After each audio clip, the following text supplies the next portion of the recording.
Ready?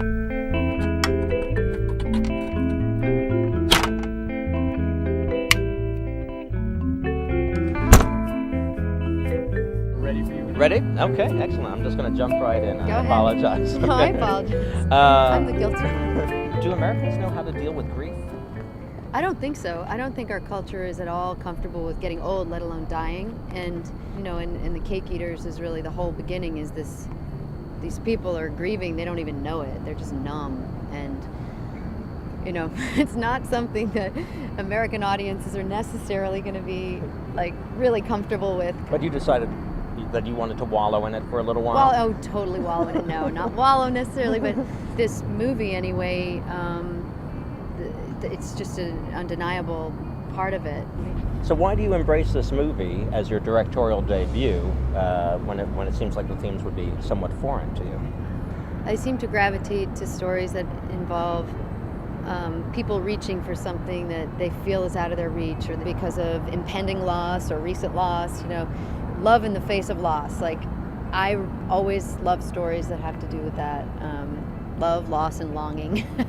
Novels that I read, it's kind of cliche. Seeing this, we all face death and tragedy in our lives at some point. Do you feel as prepared as Kristen Stewart's character to face that in your own life? I don't know. I think, I heard an interesting thing on NPR about this man who was paralyzed at 13.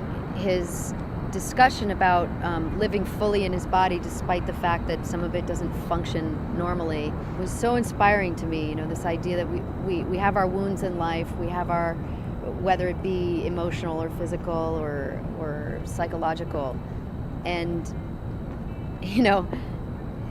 we have to learn to live with what we have. The family is so important in the movie. You have the two clans in there, and family has been important to you. Do you think that is really sort of the potential saving grace for people in dealing with grief in life?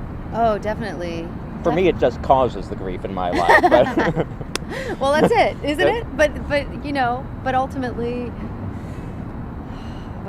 they were there at the beginning, and they'll be there at the end, and it's about relating to what you have. It's about learning to love the one you're with.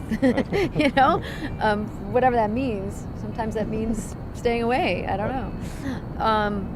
So all these things, the acting and the writing and directing, all those, are they really things that are just to satisfy you in the moment, or is there something about art that is a grasp at immortality of some sort?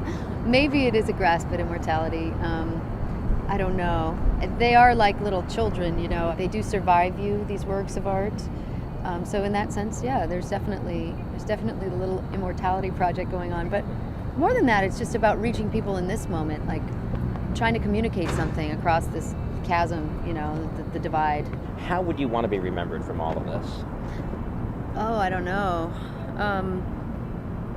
I guess as someone who questioned things and took risks and tried to be compassionate, respectful to people.